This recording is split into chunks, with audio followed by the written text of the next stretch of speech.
A man floats on the sea, rescued by kind fishermen. The captain removes a bullet fragment from his back and finds a metallic device near his hip. After cleaning it, he presses a button, revealing a bank card number and the bank's name. The man suddenly wakes up, panicked, but soon realizes the crew saved him, before passing out again. 2 weeks later, the man wakes up with no memory of his identity, though his skills and intelligence remain intact. As they approach dock, the captain gives him some money and says goodbye. The man decides to go to Switzerland, his only clue being the bank card number. Arriving in Switzerland at night, the man ends up sleeping on a park bench. Soon, 2 officers patrol the area and find him. The park is closed, and it's illegal to stay overnight. He explains he has no ID and doesn't know who he is. The officers try to take him in, but instinctively, he takes down one with 3 moves and disarms the other with 2. Realizing his mistake, he quickly disassembles the gun and runs off. At dawn, the man arrives at the bank. In the cold winter, without a coat, he looks like a beggar. He writes his account number and follows a staff member to the vault. The staff retrieves an iron box, his personal belongings. Inside, he finds his passport. His name is Jason Bourne. Next, Bourne opens another compartment with stacks of cash, a handgun, and more passports. He doesn't just have the identity of Jason Bourne. So, who is he really? He stuffs the cash into a red bag, returns the box, and leaves. A man spots Bourne and immediately calls it in. Soon, someone begins following him, but Bourne notices and heads to the consulate. The local police tailing him are stopped outside. Inside, he looks around and notices a woman arguing with staff. She looks penniless and has been here multiple times without getting a visa. When security guards in the lobby seem to get a signal, Bourne senses something's off and gets ready to leave. Raising his hands, he draws attention. In a flash, he disarms one guard, takes his handgun, and with impressive skill, intimidates everyone in the public space. Bourne exits quickly, tossing the gun and grabbing the guard's walkie-talkie. The consulate's security team moves in, unaware that Bourne is listening to their commands through his earpiece. Avoiding detection, he rips off the evacuation map to plot his escape. The soldiers clear the building floor by floor, reaching the 3rd with no rooms missed. But Bourne is already on the 5th. Bourne smashes open a locked door, ready to climb down from the 5th floor. His red backpack falls, forcing him to change direction. The surface is too slippery. The soldiers track him here and push open the door, but it shows no signs of anyone having been there. With courage and skill, Bourne escapes step by step down the building's exterior. Outside, Bourne runs into the woman from the consulate. Sensing her money troubles and needing a ride, he offers her $20,000 to take him to Paris. She thinks he's crazy. Who would do that? Bourne then pulls out $10,000 as a deposit and hands it to her.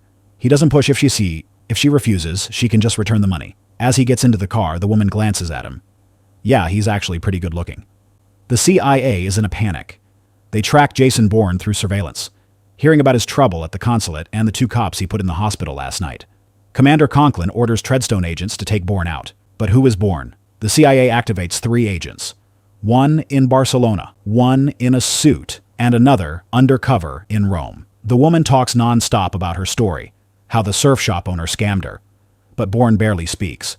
To break the silence, he mentions his memory loss, admitting he's forgotten everything from 2 weeks ago. Conklin's team tracks down a new lead. The woman Bourne is with. Her name is Marie, father dead, mother unknown, and a half-brother. Conklin orders an investigation into her recent years and tells his agents to target both her and Bourne. While eating, Bourne pulls out 6 passports for Marie. He's baffled. Whose safe has passports, guns, and cash? Who would hide a bank account number on their backside? He explains that he always looks for the exit when entering a room. Marie reassures him she saw the exit sign when she came in. Next, she is shocked by Bourne's words. Entering the restaurant, Bourne recalls the license plates of the 6 cars outside, notices the waitress is left-handed, and estimates the guy at the counter weighs 98 kilograms. He also knows the best place to find a gun is in the driver's seat of the gray truck. Despite his amnesia, Bourne still has the instincts of an agent. They travel through the night, and Bourne falls asleep. By morning, they reach Paris, and Marie buys him breakfast. After all, it's $20,000 for the journey.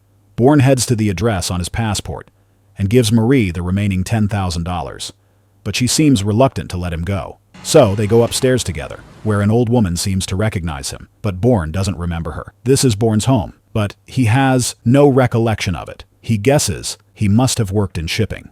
Marie goes to the bathroom for a hot shower, and Bourne, relying on his sharp instincts, starts investigating himself. He redials the landline, and it's the Paris Queen Hotel. He asks for a guest named Jason Bourne, but there's no record. But then he remembers and checks for a John Kane. He finds out Kane died 2 weeks ago in a car accident on the highway, and his friends came to collect his things. Bourne hangs up, hearing a strange noise, and grabs a knife just as Marie walks in. After a quick chat, he moves to the window. Suddenly, a blonde assassin bursts in, aiming for Bourne. They engage in a brutal fight, with the assassin pulling out a knife. Bourne grabs a pen and overpowers him.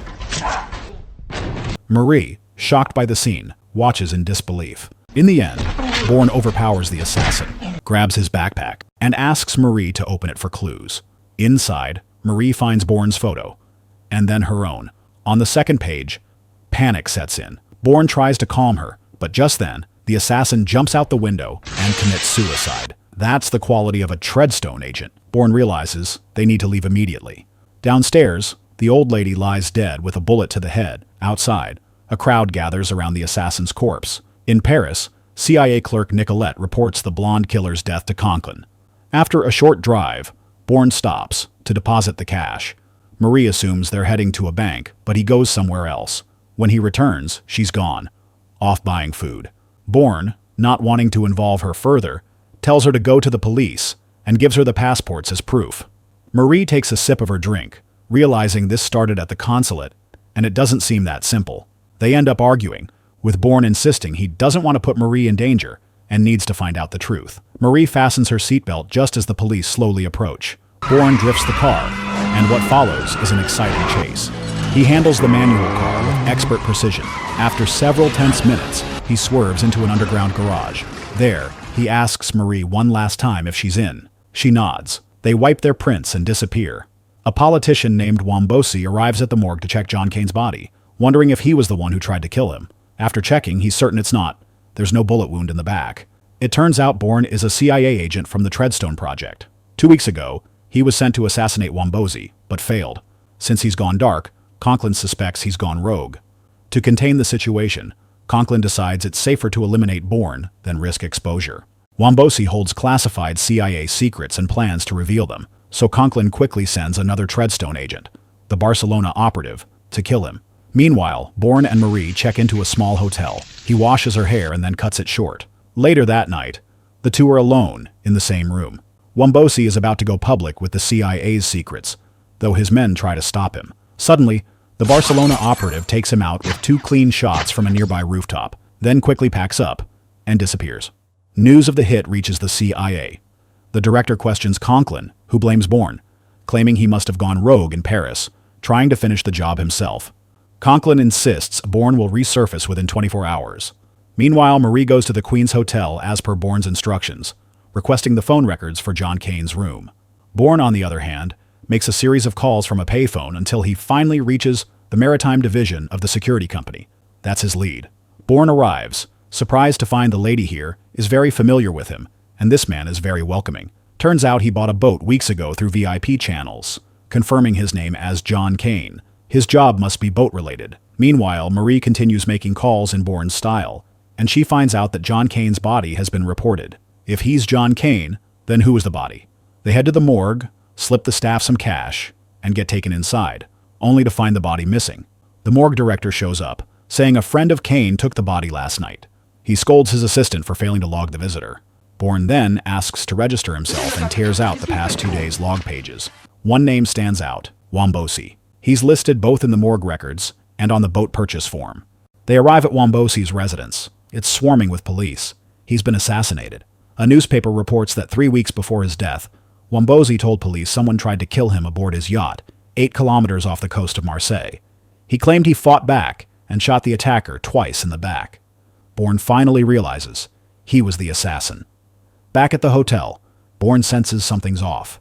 He gets out near the building and quickly realizes they've been exposed. Meanwhile, another assassin is already in position. They pass an empty police car, and Bourne smashes the window to grab some files. Both he and Marie are now on the wanted list. Marie starts to crack. Neither of them knows who Bourne really is, but it's clear he's involved with the people who tried to kill Wombosi. The boss confronts Conklin again. It's been 24 hours, and Bourne still hasn't surfaced. He warns that if Treadstone fails, they're all doomed. They trace Marie's recent whereabouts and find an old house in the suburbs owned by her brother. Bourne and Marie head there. They open the gate, and Marie searches for the keys. Inside, Bourne senses they should leave soon. Suddenly, her brother appears. Though they're not close, he welcomes Marie and her serious boyfriend. Bourne plays with the kids and their big yellow dog while Marie and her brother cook. He begins to think maybe she's finally settled down. After dinner, everyone sleeps. In the middle of the night, Marie wakes up. Bourne is gone. She finds him watching her nephews. Bourne tells her he no longer cares who he is. He just wants to hide with her and live a simple, happy life with the money he has. The next morning, Marie prepares breakfast. As they get ready to leave, the kids rush in. Their big yellow dog is missing. Bourne senses danger and tells them to hide in the basement without explanation. He searches the drawers, finds shotgun shells, and grabs the shotgun from the wall. Marie feels guilty, saying they shouldn't have come, but Bourne assures her it'll be fine. He takes the gun and steps outside. What follows is a masterclass in action, a tense showdown between a top agent and a hitman. Bourne shoots a barrel at the corner of the house, sending flames skyward and disrupting the sniper's aim. Knowing the best sniper spot, Bourne reloads and moves toward the forest under cover of smoke. The hitman spots him and fires, but Bourne times his sprint perfectly. The sniper's position is exposed, forcing the hitman to quickly dismantle his rifle and relocate. Ahead lies an open field, the most exposed spot. The hitman hides while Bourne is out in the open, but Bourne pulls off a clever move. He spots birds in the grass and fires into the air. The birds scatter, revealing the hitman's position. Bourne shifts tactics. Now, he's the one in the shadows. The hitman is forced to move and becomes exposed. Bourne sprints forward, shoots him in the arm.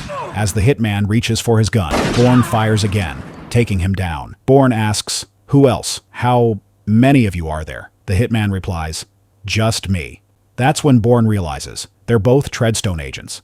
Bourne wants to know who's behind Treadstone, but the assassin looks at the amnesiac Bourne, knowing he'll forget everything too, sooner or later. Bourne returns to the house with his red money bag. He takes $30,000 for himself and gives the rest to Marie, telling her to leave and start a new life. He's ready to end it. In the assassin's bag, he finds a phone and makes a call. Nicolette answers and connects him to headquarters. Conklin picks up. They had expected the assassin to kill Bourne. Bourne asks who Conklin really is, then says the assassin is already dead. Conklin tells him to come in and report, or keep playing the game. During the call, Bourne realizes he's part of their operation, but he broke the rules, so now they're hunting him. They plan to use Marie as leverage. Bourne lies, saying she's already dead, then sets a meeting with Conklin, 5 p.m. at Pont Neuf in Paris, and he must come alone. He hangs up. Conklin rushes to Paris. His boss is already doubting him, and hopes he gets it right this time. Conklin alerts the Paris team and sets up the agents. But Bourne never plans to show. Hidden on a rooftop, he watches the bridge from above. He calls Conklin, warning there are too many agents, and says they'll have to reschedule. His real plan? To plant a tracker on their car. Conklin orders Nicolette to erase all Treadstone files at the Paris office. It'll take a few hours.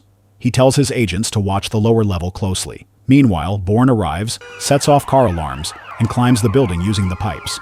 As Nicolette is wiping the files, the power suddenly cuts out. Conklin draws his gun. Bourne appears, asking, "What is Treadstone?" Conklin, unaware of Bourne's memory loss, thinks he's lost control. He says, "You're a $30 million weapon built by the government. The Wombosi job was supposed to be clean. Make it look like his own men did it. That's why we had you hide on the boat for 5 days." Bourne suddenly remembers he should have finished the job. But when he sees Wombosi holding his kid and the other kids asleep, he gets distracted. He doesn't pull the trigger. Instead, Wombosi shoots him twice, and Bourne jumps into the sea. Now his memory is back, but he's done with this life. He knocks Conklin out and prepares to leave. Grabbing a gun, he shoots the bald agent, then quickly switches grip and takes out another coming up the stairs. The bald guy gets back up, and they fight hand to hand. Downstairs, the machine gunner starts spraying bullets. Bourne kicks the bald guy down, lands on him, and they fall together. Mid-fall. Luckily, the bald guy's size cushions the fall, though Bourne's badly shaken. He takes a moment to recover, and slowly gets up. At this point, Conklin regains consciousness. He looks around at the bodies, powerless. When he steps outside, Bourne is already gone. Just then, another Treadstone agent arrives, walks up to Conklin. The boss orders his guy to take Conklin out, pinning all the blame on him. In a CIA briefing, he tells his superiors Treadstone was shut down long ago. Just a theory. never activated due to high costs. Now, a new program is underway. Blackbriar.